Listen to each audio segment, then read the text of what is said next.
All right, everybody. Welcome back to Horn Takes. I'm your host, Sean Redfern. 36 days until Texas football. We're almost inside of a month. Today, we're going to talk about the position group, defensive linemen. We'll include the defensive tackles and the edge guys in that. We'll have a look ahead to the Kansas Jayhawks in week 5. And then we've got a whole lot of just random college football thoughts to talk about today, including Colorado back to the Big 12. I've been doing a countdown on Twitter. By the way, you can follow me on Twitter at Horn Takes. Just search for Horn Takes Podcast. You'll find me. So far, I'm the one and only. So today's countdown was pretty interesting. And a lot of times you come to a number and you don't really know who to choose. 36, I knew Lamar Houston wore 36 at one time. I'm sure there's been a lot of other really cool Longhorn players that wear number 36 before. But I came across a guy, William Grant. William Grant had an interception in the 1982 Cotton Bowl on the 2-yard line to secure a win over Alabama. So I thought that was pretty cool, given Texas's move to the SEC next season. The fact that Texas is playing Alabama this year. Again, you can find us on Twitter at Horn Takes. You can find us at TikTok at Horn Takes. You can also find us at YouTube on Horn Takes. Kind of quiet recruiting-wise for Texas this last week. No new commits. A lot of the guys in the 2024 class that Texas is recruiting are off to swim parties this weekend. There's a lot of swim parties going on. I know there's one down in College Station. There's one in Austin that kicked off yesterday. I think LSU's having a swim party. There's guys at Texas targets at both of those. So give you a quick rundown of, again, who Texas is in good shape with right now. We got Wardell Mack, 4-star cornerback out of Marrero, Louisiana. Brandon Baker's kind of like the last of the elite offensive tackles left that haven't already committed, and I think most of them committed to Georgia already. Georgia, by the way, is like absolutely just murdering recruiting right now. I saw a graph the other day. They have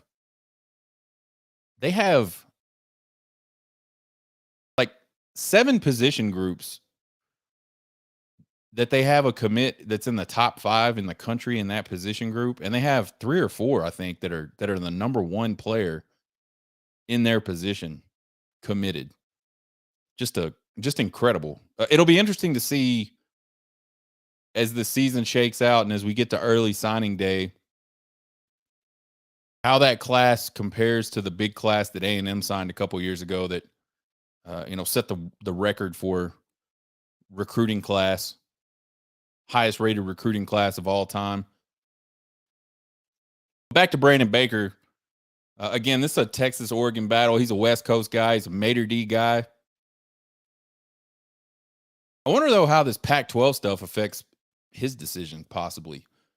We'll talk a little more later on in the show, but the big news out of college football this week so far has been Colorado leaving the Pac-12. They're coming back to the Big 12 in 2024.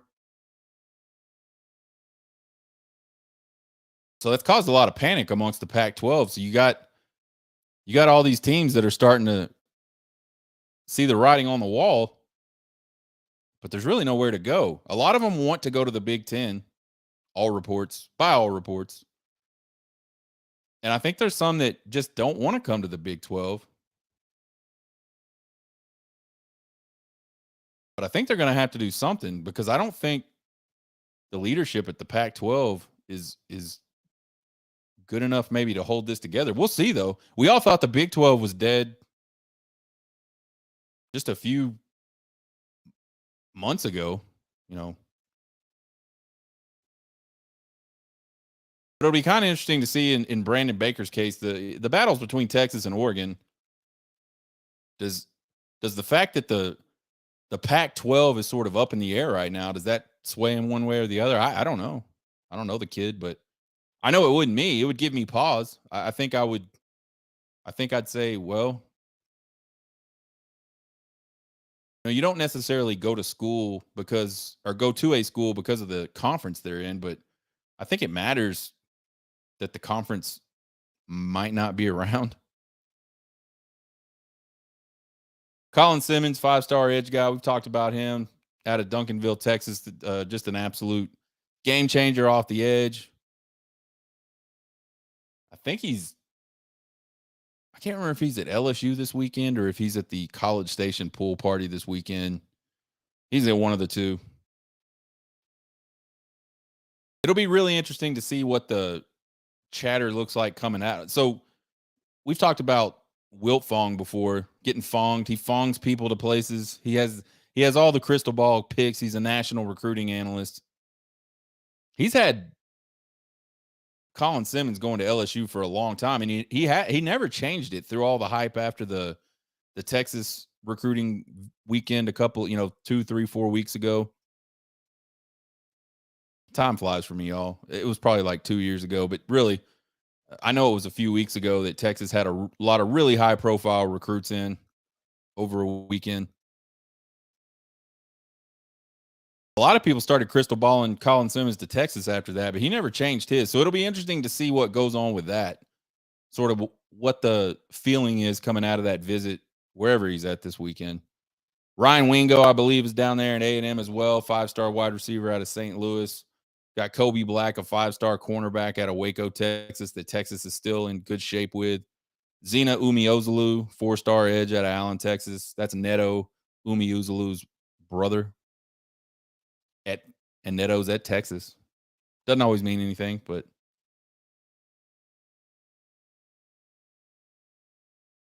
Corian Gibson, can't remember if we talked about him. He chose Clemson over Texas.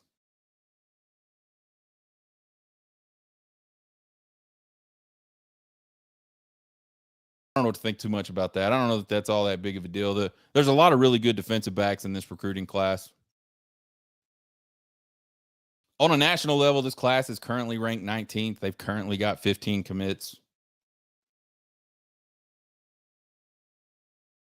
So again, not a whole lot going on. I think Texas really feels comfortable where they're at with the 2024s. And so at their pool party, which I don't know what it's called, they all kind of have little neat names. I don't remember what this one's called.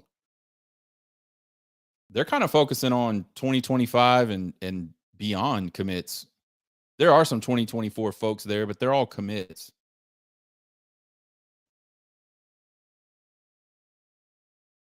And there's a lot of really good players there, a lot of 5-star players, a lot of really high 4-star players from the state of Texas and beyond, really.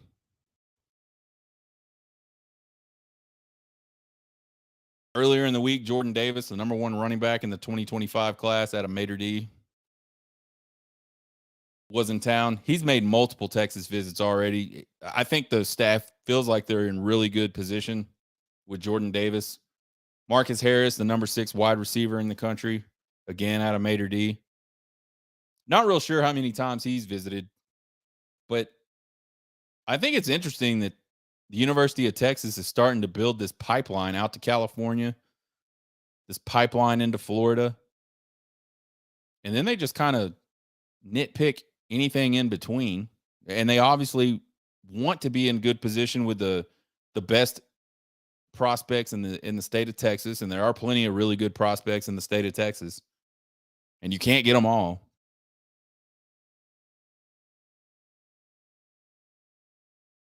Marcel Anderson, cornerback from Diablo Valley College out of California.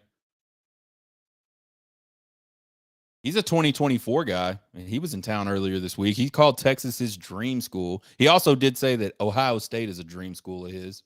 I don't know if he has plans to visit Ohio State. I would assume he does.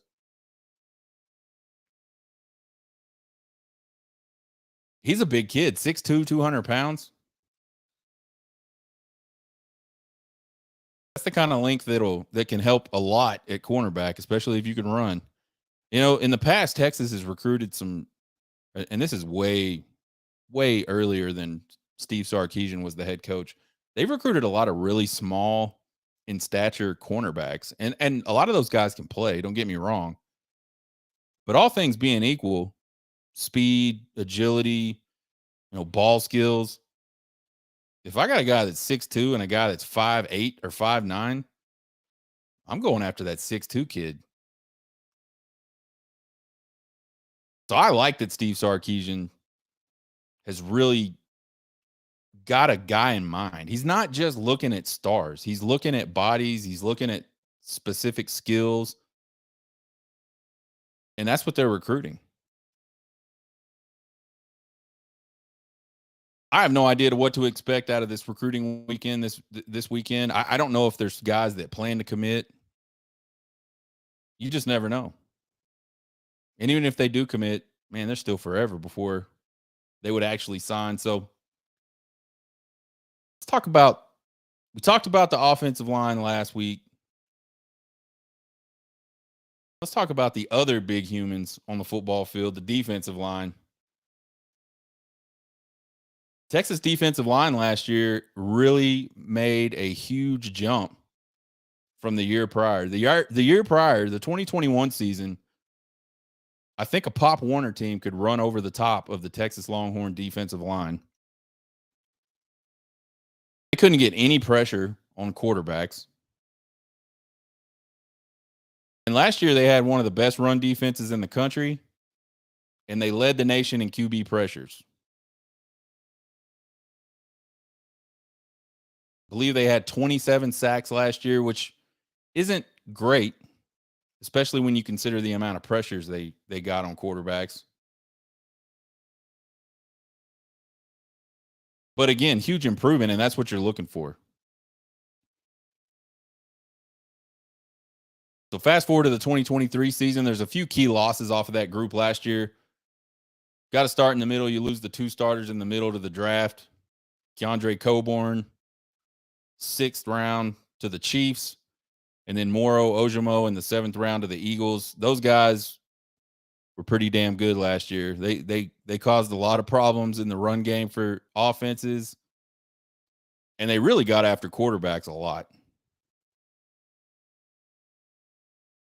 You lose 2-year edge starter Ovi Agufu. He was a transfer from Notre Dame when Steve Sarkisian first got to Texas. Not a, Ovi Agufu was one of those like company men. I think that's the best.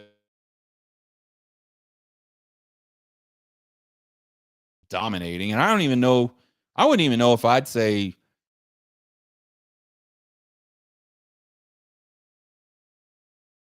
outside of the fact that he came in and he was able to play immediately. Probably gave him some leadership on the defense, but like statistically, not a huge impact. He had 92 tackles in 2 seasons at Texas. And actually, that is a lot of tackles. 8 sacks in 2 years at Texas. For a defensive end, I don't know. Definitely not elite. I mean, that's pretty good. But Ovie Agufo has moved on to LSU. It'll be cool to see.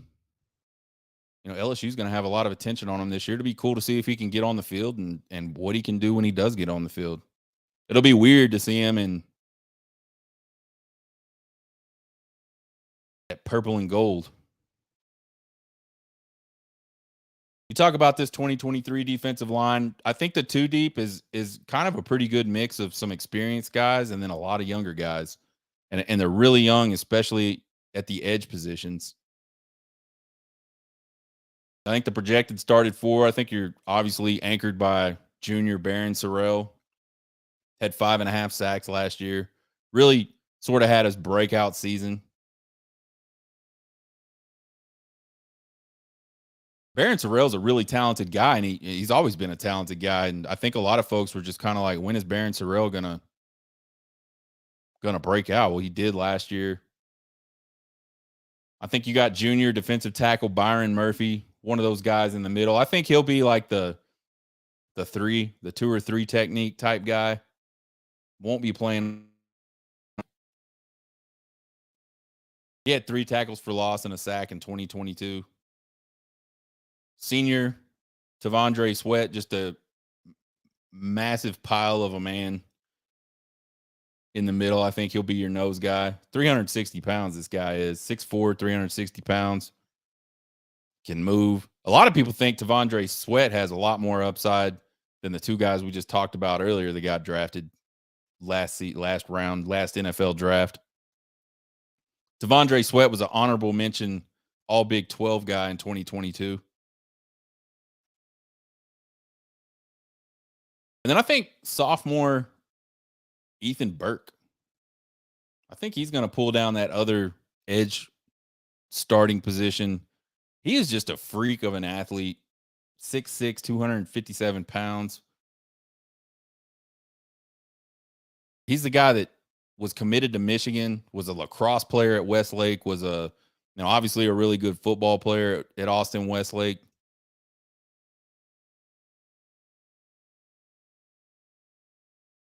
Texas was able to flip him late. He got to Texas, a tall and lanky kid, and he had to put on some weight, so he did, but most of it was bad weight. Well, I think he's transformed his body a little bit this offseason. And I just, man, with his length and his athleticism, if he can learn how to use all of that, he's going to be tough. He's going to be a hard guy to block. So I think he ends up, if he doesn't start, he's going to play a lot because he played quite a bit last year as a true freshman. I think your next 2 guys up on the D-line side, Vernon Broughton is a junior. He's got 24 tackles, 2 tackles for loss and a sack in his career at Texas. Played quite a bit in the rotation last season. And you got big Alfred Collins, senior, 65 tackles, 10.5 tackles for loss, 4.5 sacks on his career. And Alfred Collins has never started at Texas. You want to talk about a guy that if the light comes on, he was preseason All Big 12 last season. He didn't even start. He didn't really even play that much. That's the type of potential he has. Just a big, he's like 6'5", 315 pounds. Really solid, can move. I don't know what it is. I don't know. I don't know what's holding him back, whether it's him or the other guys are just better. I don't know, but I feel like the potential with him is through the roof. It'll be really cool to see him develop. It would be a really neat story if Alfred Collins had just a breakout type year this year. It'd be really cool if he got drafted, but let's say he doesn't get drafted. He just breaks out and, he gets an opportunity to go play in the NFL. Unrestricted free agent type deal or something like that. That'd be really just a really cool story for him because, again, he was highly touted out of high school. Really high 4-star guy or 5-star, depending on which service you were looking at.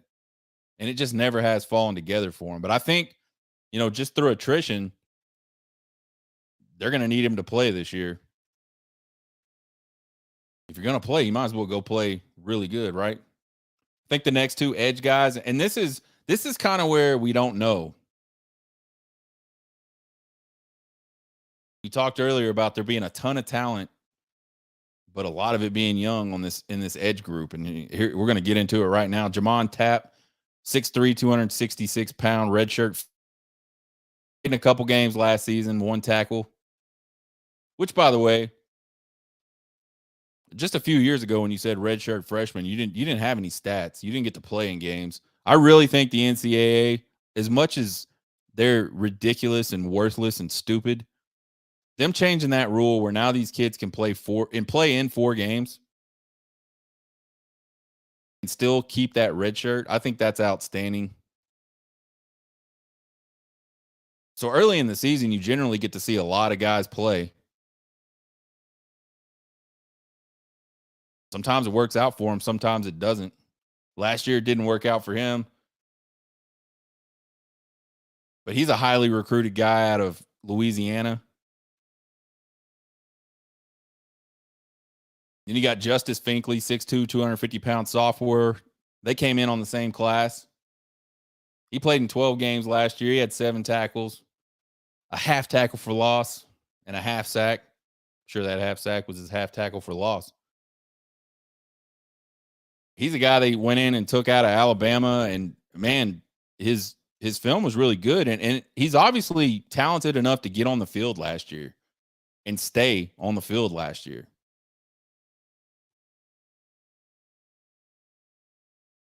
But he didn't get a whole lot of reps. Definitely not a whole lot of reps in early game situations. So those second 2 defensive ends up, we don't really know a whole lot about.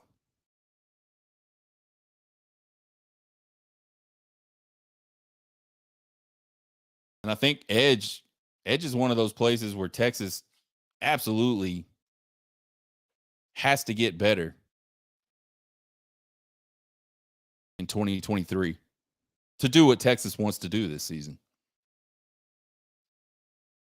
I think some guys that you'll see make it into the rotation from a defensive tackle perspective. Trill Carter, redshirt senior. He's a transfer from Minnesota. He was an all Big Ten guy. I think Sadir Mitchell, true freshman, out of somewhere on the East Coast. Maryland, I think, maybe. 6'6", 335 pounds. That's a big dude. I think Jeray Bledsoe is a redshirt freshman defensive tackle. He had 1 tackle in 1 game in 2022. I think he's another guy that could find his way into that rotation. Because listen, especially at the defensive tackle position, you want to be able to bring guys in and rotate guys through. You don't want the same 2 or 3, 4 guys to have to play the entire game. We saw it a lot from Texas last season. They rotated those middle guys a ton. But you have to be able to trust them. You can't just throw them out there just for the sake of doing it. But I think those 2 will be some guys that, or those 3 rather, will be some guys that work their way into the rotation and sort of become fixtures in that rotation. I think another guy, and maybe I don't know if I'd call him a dark horse. He's a true freshman, so that probably makes him a dark horse. But I think Colton Vosick out of Austin Westlake. Yes, that's right, folks. Colton Vosick and Ethan Burke for 1 season, maybe 2. Definitely 1 season were the defensive ends on that Austin Westlake defense. Pretty sure they won 2 state championships in a row. But I think Vosick's a guy that just kind of in pass rush situations where there's not a lot to think about. Just line up, go rush the passer. He's 6'5", 245 pounds. He's a big kid. He's a late flip from Oklahoma out of the last class. I know I was excited about his commitment. I think most Texas fans were, and I'm sure the coaching staff was. I think he might be a guy that shows up. And then I think, maybe situationally, it'd be kind of cool to see a guy like Billy Walton. He's a true freshman as well out of Dallas, Texas. He's undersized, but overclocked. Super fast. Just, man, there was a guy that played at Texas. I don't even know what years it was. And I don't know much about him because you didn't have all these internet things back then in this time. This was like in maybe the late 90s, mid to late 90s. Mike Williams, I believe, was his name. And you could not block him. He wasn't a big guy, but he played defensive end. And if it was a pass play, he was going to be in the backfield. And he was going to be tapping on the quarterback's shoulder. He didn't always get him, obviously. But I think maybe a guy like Billy Walton in some in some certain situations could be that type of guy.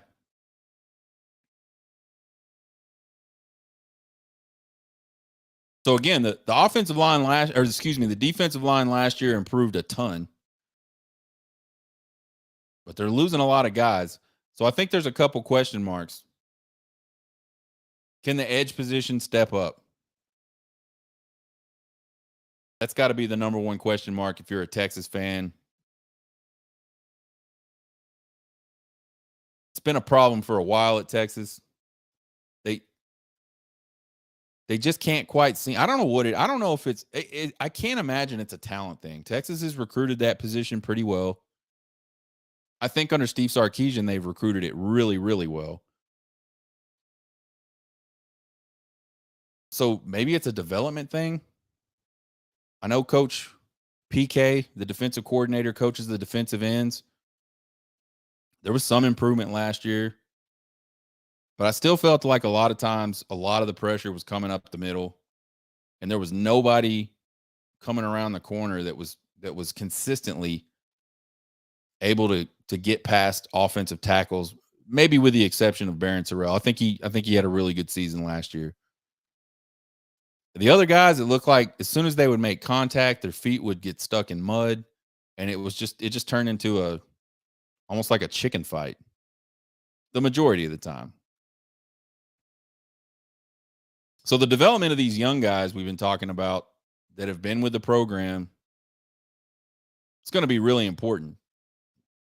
I think if Texas can get some improvement off the edge, maybe get that sack total up to the mid 30s, which by the way, there were mid 30s would get them top 25 in sacks from last year.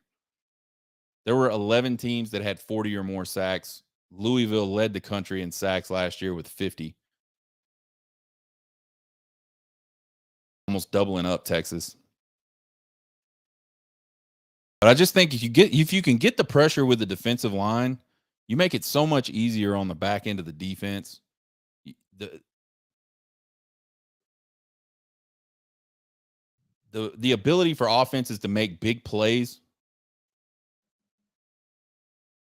just isn't there when the quarterback is under that type of pressure, unless you're Caleb Williams, which there's not a lot of Caleb Williams out there. So most quarterbacks, you get pressure on them, they're going to throw the ball away, or they're going to make an ill-advised throw, or they're not going to be very accurate. And most of them can't escape that kind of pressure.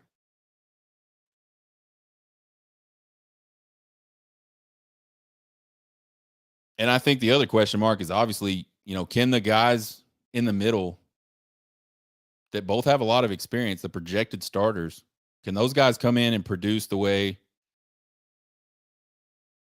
Keandre Coburn and Moro Ojomo produced last season? And they stopped the run as well as those guys did last season.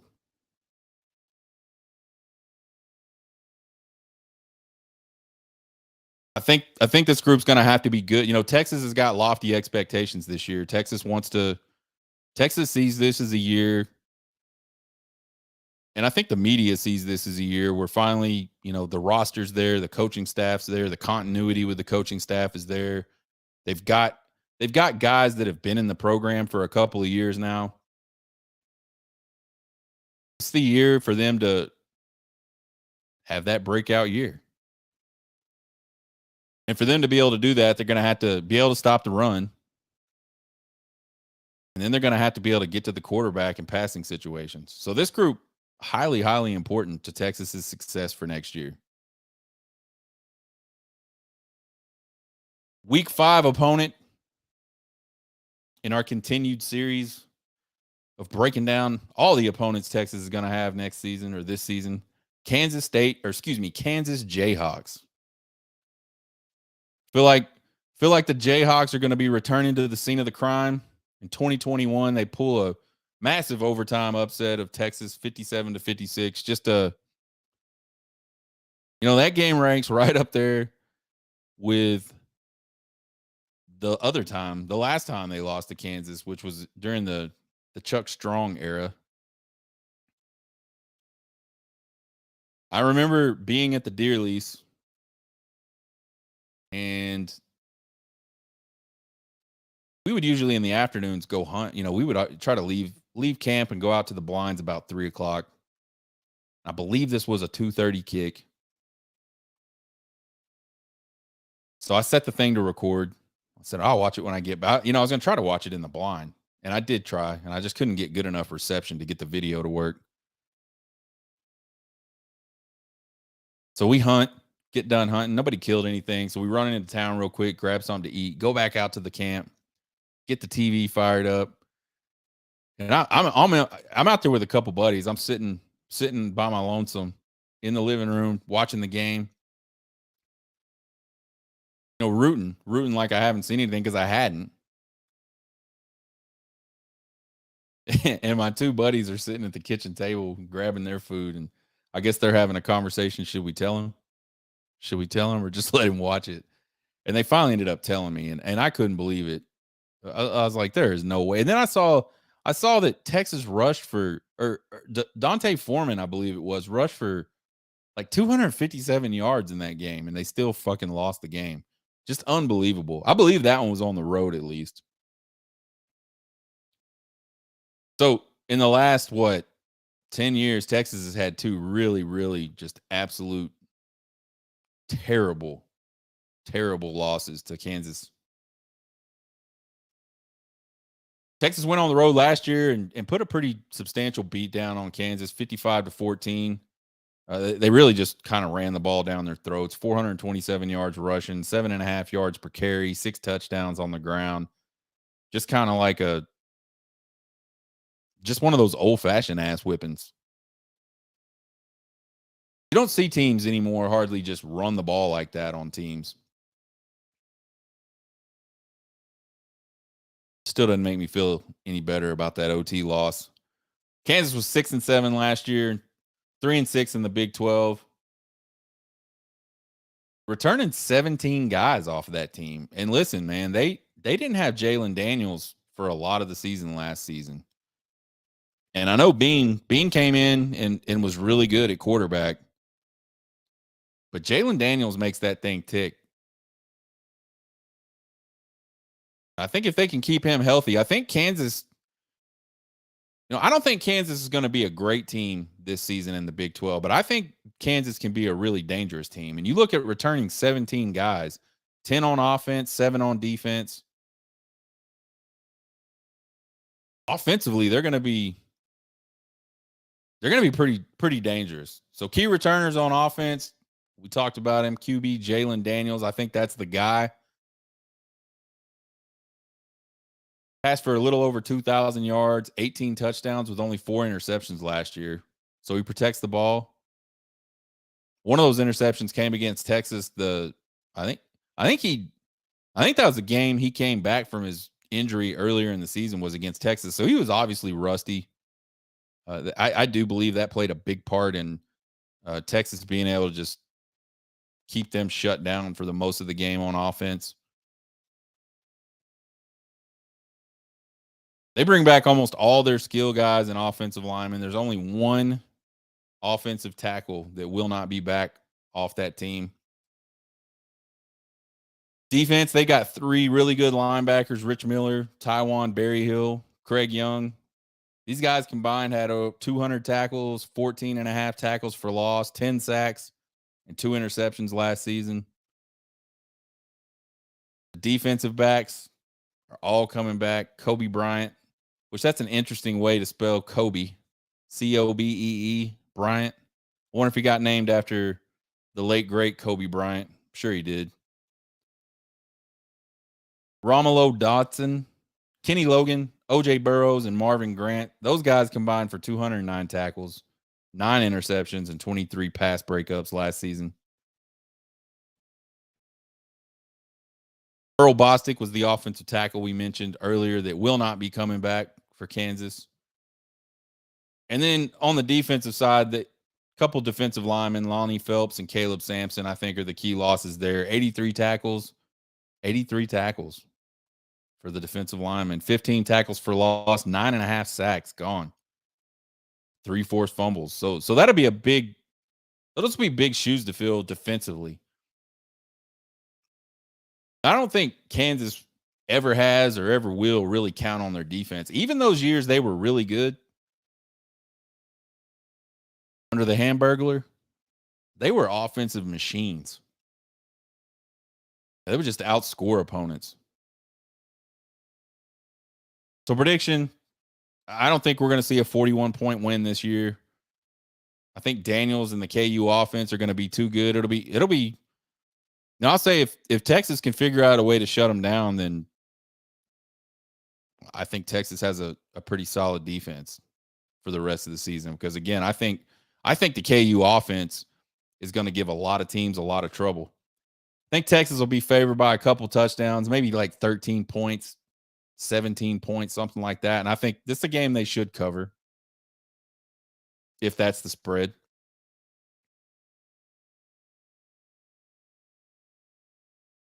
Random college football thoughts. We got to talk about this Harbaugh suspension. Everybody's giving their opinion on this Harbaugh suspension. So let's talk about it. Apparently, allegedly, Jim Harbaugh bought some recruits some hamburgers during a dead period, I think. It's unclear to me, at least. I don't know if it's unclear to everybody what these guys were doing at a burger place in Ann Arbor during a dead period. And maybe that's the detail I'm getting wrong. Maybe it wasn't a dead period. I have to assume it was. Or else how would that be? Why would that be a recruiting violation? And then when confronted with a receipt from the NCAA, Jim Harbaugh says, I don't recall doing that. So the buying of the hamburgers was a level 2 infraction. And the lying about it, which again, I feel like you're throwing the term lying around loosely. He may have very well been lying, but he didn't make a definitive statement. He said, I don't recall doing that. But that's a level 1 infraction. And that's the one that's got him in trouble. And that's the one that's got him probably, I don't know if it's official yet, but certainly being talked about around the media and on message boards and on social media. 4-game suspension for what essentially boils down to buying some guys a hamburger. And so I kind of have I guess I don't have a problem with punishing people for breaking rules. But if Brandon Miller can bring a gun to a place, watch a shootout, and then flee the scene of a shootout and not even get suspended for 1 second from Alabama basketball, I have to wonder if justice is being equally doled out by the NCAA. And then you look at it and you go, it was a hamburger, a couple hamburgers, right? So what? Let's say they're the best hamburgers in Ann Arbor and they can sell these freaking things for $12 a piece. Maybe with some fries and a drink, it's 18, 19 bucks, 38 bucks total, 40 bucks. NIL has no rules, really. It's basically pay for play. There's kids getting money for doing nothing. And some of them are getting big money for doing nothing. So I know you have to enforce the rules that you have. So I don't have a problem with that. I just feel like I wonder if the NCAA sits back and like gets drunk with itself and just starts thinking through these things and thinks to themselves, like, we are just completely worthless. We have got to be the most laughable organization on the planet.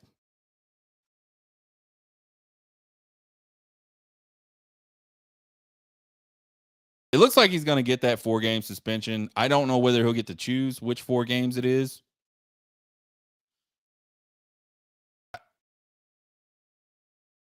I think some rules need to change.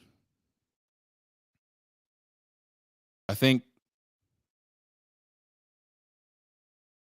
yeah, I just do better, NCAA. A lot of buzz this week about Steve Patterson. Could he be back as the special assistant to Coach Sark in 2023? Or not Steve Patterson, Gary Patterson. I got my Pattersons mixed up. So, yeah, the rumor mill is Gary Patterson, who was the special assistant to Steve Sarkisian last year and who a lot of Texas fans are really convinced was the reason the defense improved so much last year over the year before. Which that's gotta stick in the craw of PK, the defensive coordinator. And I call him PK because that's what some of the players call him, and I don't think I can pronounce his last name. There's no doubt that he probably had a great deal of impact, Gary Patterson, on the Texas Longhorns last year. But he left. He left right after the season, really. Said he wanted to spend time with his wife, spend time with his grandkids, and I think those are all very reasonable things to want to go do. I mean, he's been coaching football his whole life at a really high level for a lot of it. But the rumor is he's starting to get bored and might want to come back and do the season with Texas again. I think, regardless of what you think about how much impact he had on that Texas defense last year, it cannot hurt to have a guy with that kind of experience defensively on your staff, breaking down opponents, really focusing on that. Because the day-to-day coaches, they've got so much stuff on their plate. And part of it is that. Part of it is analyzing other offenses and figuring out strategies. I think the real value in this is there's never been, well, I guess I can't say that, but I think generally you get the right type of people together and a group of people are going to come up with the best idea, the best way to approach something, the best strategy. They're certainly going to get a handful of ideas out there that you wouldn't get if one person sat down and did it. And I think in the past you would see defensive coordinators sit down and say, with their staff, surely, this is how we're going to approach this, or this is how we should approach this. But now you got multiple guys that kind of have that level of knowledge and experience talking about this stuff. So I think it would be huge if Patterson came back. We'll see. There was an article earlier this week on Horns 247 from Chip Brown, and he made a comment that was kind of interesting. I can't say much more than this, but there's rumors. Well, what would the much more than this be? So I gotta believe it's more than just rumors. So we'll see. I think that would be huge. I think Patterson probably sees a lot of potential in this team. I think Patterson wants a national championship ring, and I'm not saying Texas is going to win the national championship, but I think the roster to do it is in place. I think he sees that. Big news of the week, Colorado to the Big 12. This is such a fascinating story to me. Not even for the strategy of it, in real time that we've been seeing here recently.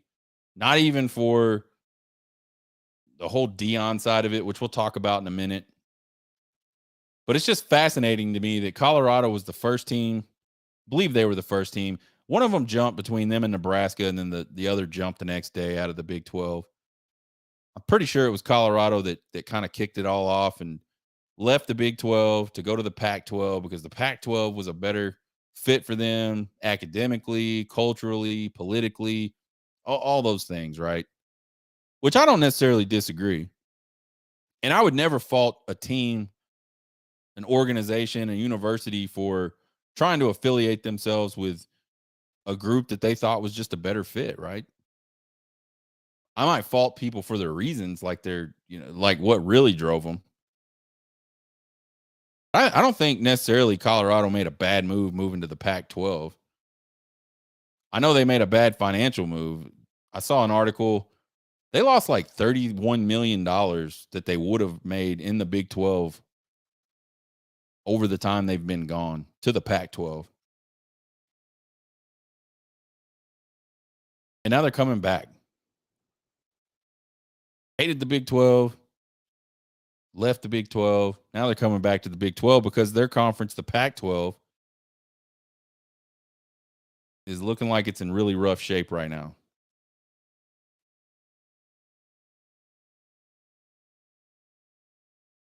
Deion Sanders, early on known as a really good recruiter. The perception is that he's a really good recruiter. We've discussed before how,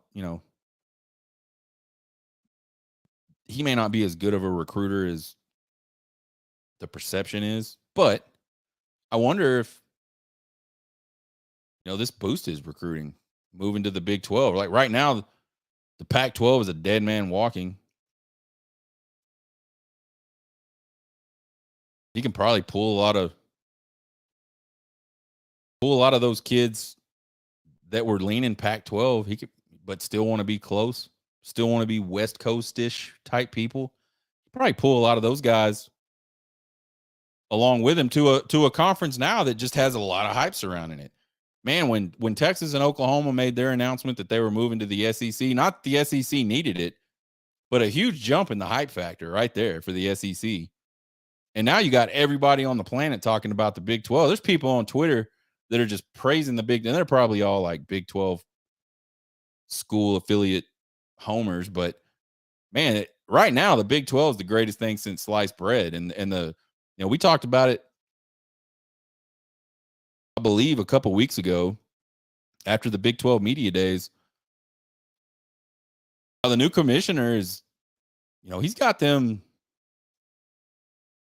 He's a marketer, and he's been doing that. And right now, there's not a bigger thing going than the Big 12, and now Colorado's in it. So what does that do for Deion Sanders and his ability to recruit people? I think it can't hurt. I think it'll be short-lived, but I think it can't hurt right now. And maybe, when Deion Sanders went to Colorado, the question was, how quickly can he turn this thing around? He went into Jackson State and did it really quickly. Obviously, they're not playing the same type of talent that Colorado's going to have to play. But he was able to bring kids in inexplicably that probably should have gone to bigger schools. He was able to get them to go to Jackson State, and they beat the crap out of people. So the question's always been, and one of the things that I'm skeptical about still is, is he going to be able to get a product on the field quick enough to continue this recruiting momentum? Sure, people want to go play for Deion, and it's Deion, right? He's flashy, he's out there, and a lot of these kids like that, and there's nothing wrong with that at all. But bottom line, like, you can only sell like hype and all that stuff for so long. At some point, like, Colorado's going to have to go win games. And to win games, you need really good players, right? And when he got there, he didn't feel like he had a lot of good players, got rid of a lot of players, has brought in a lot of players, but there's not there's not a lot of really highly rated guys on that roster. Could have moved to the Big 12, give him some momentum to get some of those types of guys so that when he does put a product on the field in the Big 12, it is a much better product. I don't know. I certainly think Deion's situation, if you would have asked me 2 weeks ago, does Deion Sanders turn it around at Colorado, and can Deion Sanders have some longevity at Colorado? I would have told you no. Because I just don't buy it, man. I don't buy the hype that he's going to be able to consistently pull in these top level recruits without winning. And I don't think he has a roster right this second that can go win. And I don't know if he'll get the time to build that type of roster. But here we are 2-3 weeks later, and they're headed to the Big 12, and there's another like little jolt of hype into that program. It'll be interesting to see. Deion has Texas ties. Coached in Texas, played in Texas. It's where he ended his career in the NFL at Dallas. Texas is a very fertile recruiting ground. Being able to say, hey, we're going to be in Dallas, man. You come to Colorado, we're going to play in Texas a couple times a year. And if we get to the championship game, you can play in front of your family in Dallas. I think that's a big deal. The flip side of this is I think this is a good deal for Deion, but I've seen some crazy shit on Twitter. I think we all have. I saw this the other day that said this does not happen without Deion Sanders. As if Deion Sanders was the catalyst for Colorado to the Big 12. I have to automatically just discount people when they say stuff like that.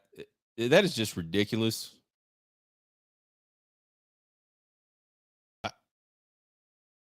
The Big 12 went after a school that they knew was scrambling. It made sense because they've been in the Big 12 before.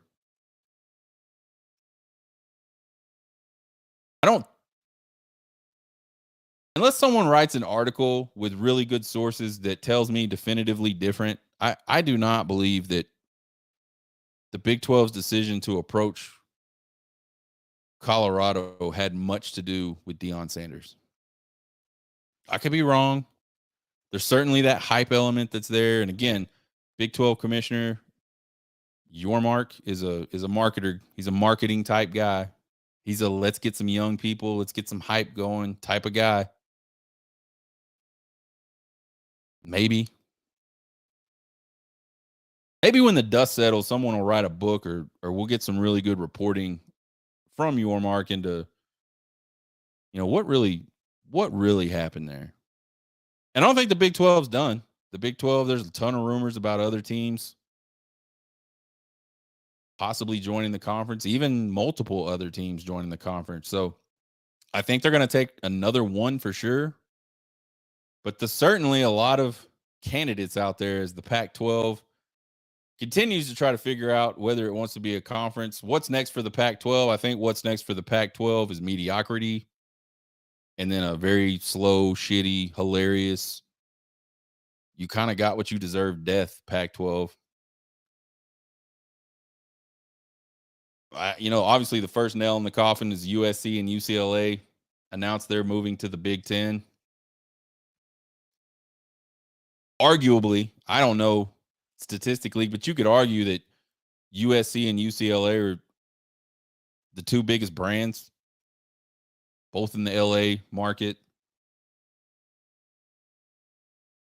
that the Pac-12 had. Now they're gone. Colorado's gone. More than likely going to have at least one other school gone, possibly two more after that gone. And there's not a lot of teams to replace them. Arizona, Utah, and Oregon look to be clamoring. They're like rats trying to get out of a flood. The flood being the Pac-12.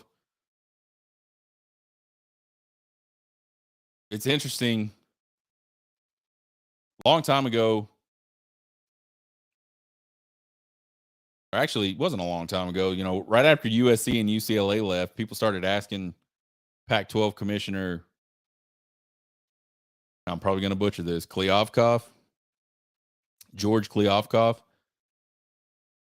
are you going to try to expand? Are you going to try to replace them? And his response was, there's just not a lot of good candidates. And at that time, Texas Tech, Oklahoma State, I think Baylor, I think a lot of schools in today's Big 12, maybe even BYU, I don't know. I think they were reaching out to the Pac-12 about getting out of the Big 12 because at that point, everybody saw the Big 12 as the sinking ship. Everybody was saying the Big 12 screwed now because Texas and Oklahoma are leaving. Man, did they pull a fast one. But at the time, the Pac-12 was like, none of these schools add any value. Well, now who are you going to bring in to add value? You got two choices, Pac-12. You can bring in some teams and be a conference, like exist, have a job, or you can just die a slow death because nobody gives a shit about your conference anymore.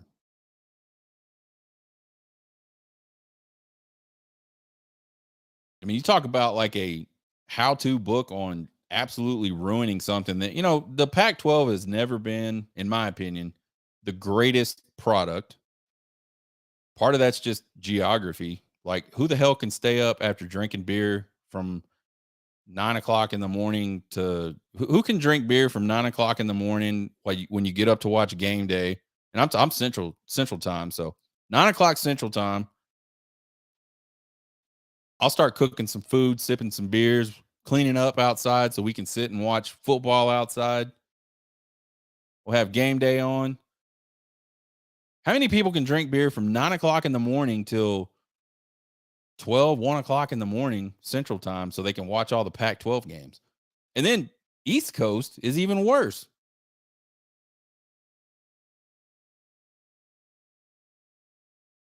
What, half the population, probably, maybe even more than that, maybe close to 70% of the population is in bed when those games are like halfway over.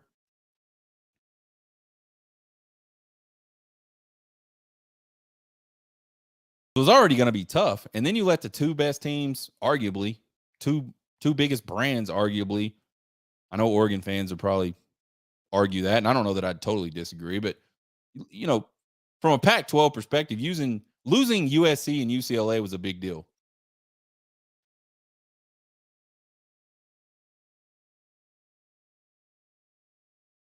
But I think the interesting question, it's real easy to dog the shit out of the Pac-12 and dog the shit out of this George Kliavkoff feller. But I think and I posted it on Twitter yesterday, and I didn't get any responses. I thought I would. What would you have done differently?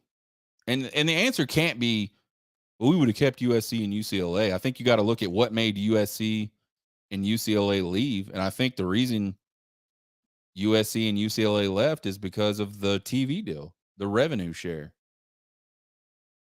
The Pac-12 just couldn't, because they didn't want to expand. They claim that back in the, what was it, 2010-ish? I probably messing up the dates, but there was a big push from Texas, Oklahoma, Texas Tech, I believe,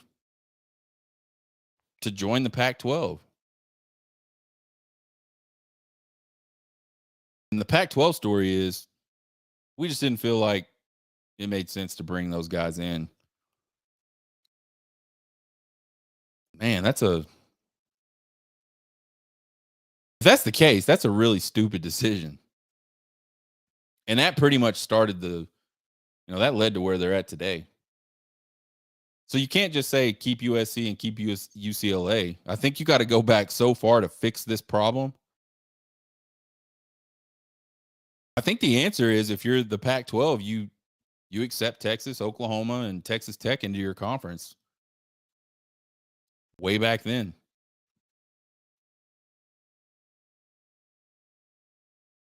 I'd be interested to hear what you guys got to say. If you're listening to this, shoot me an email, horntakespodcast@gmail.com. What would you have done to save the Pac-12? What would you have done any differently? That's an important question. It's easy to dog. That's probably the easiest thing in the world to do, is to dog something out or complain about something. It's hard to come up with solutions. It's hard to solve problems. How would you have done? How would you have saved the Pac-12? Before we close today, I think another topic we're going to talk about is this Texas irrelevance I keep hearing about. So I'm pretty new to Twitter. I've had Twitter accounts in the past, but I'll be honest with you guys. I couldn't figure out. I'm going to make myself sound old and stupid, and I don't give a shit. I couldn't figure out like the responses, like the way Twitter's laid out and the way people can retweet and then quote retweet, and then the way responses go above the it's just weird to me. I don't know. It's not intuitive for my mind, I guess is the best way to put it. But I will say I've got it figured out, folks. But I don't have a ton of followers. And like I said, I've been on Twitter pretty religiously, maybe like the last 2 or 3 weeks, 4 weeks, something like that. But I see a lot of like anytime a Texas fan says something positive about the University of Texas program, positive about this 2023 season, and it's the same on TikTok. I'm big time on TikTok. I got like, I'm not big time. I'm not big time. I go on TikTok a lot. I'm not trying to sound arrogant. I have like 3,600 followers. I get pretty decent interaction depending on what I'm posting or what I'm TikToking about. But see it on there, same thing. Oh, I'm excited about this. Oh, Texas is irrelevant. Texas has been irrelevant for 20 years. I hear that all the time. So my first, my first like visceral response to that is, shut up. Texas, I mean, yeah, we haven't been great, but we haven't been irrelevant for 20 years, right? So the other day, somebody said this to me again on Twitter, and it was unprovoked, which is I think that's the more interesting thing about it is these you're irrelevant things are literally never provoked. I mean, I wouldn't say never. From my experience, they don't seem provoked. I'm not. I know when it's been thrown in my face, I'm not provoking people. But I got another one of these you're irrelevant for 20 years things the other day. So I decided to finally go back and like look at it and see like just how irrelevant Texas has been in the last 20 years. And here's what I found. In the last 20 years, Texas has 2 appearances in the national title football game. They've won a national title. Their record is 170 wins to 84 losses, which is 67%. Not great. Doesn't quite seem irrelevant, though. They played in 14 bowl games, and they've won 10 bowl games during that span, a 20-year span of irrelevance. And nobody ever stops talking about Texas. Texas fans cannot go onto any platform and just be happy that things seem to be going well with the football program without people talking about it. Any chance somebody can take to get a jab in against Texas, they're going to do it.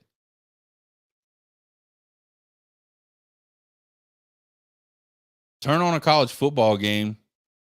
Turn on a Big 12 game this fall. And as they pan the crowd, you will see multiple horns downs in the crowd. And these are games Texas isn't playing in. If that's irrelevant, then Webster's must have changed the definition of irrelevant.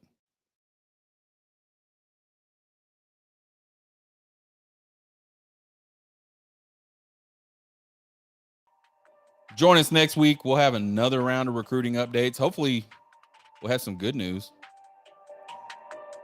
We'll break down the linebacker room. We'll talk about the Week 6 matchup with the Oklahoma Sooners. Subscribe to the podcast anywhere you listen to podcasts, or go to horntakespodcast.buzzsprout.com. Subscribe there. Subscribe to the YouTube channel. Click the bell. Get some notifications. All this stuff is free, folks. Just do it. Find me on TikTok, Twitter, and Facebook at Horn Takes. I don't interact on Facebook a lot. This live show goes up on Facebook. So if you like Facebook better than YouTube, go to Facebook. Find me at Horn Takes. Subscribe. I appreciate it. You guys can email me questions at horntakespodcast@gmail.com. Send me all your comments, questions, concerns, and criticisms. I love them all. You guys have a good weekend. Hook 'em.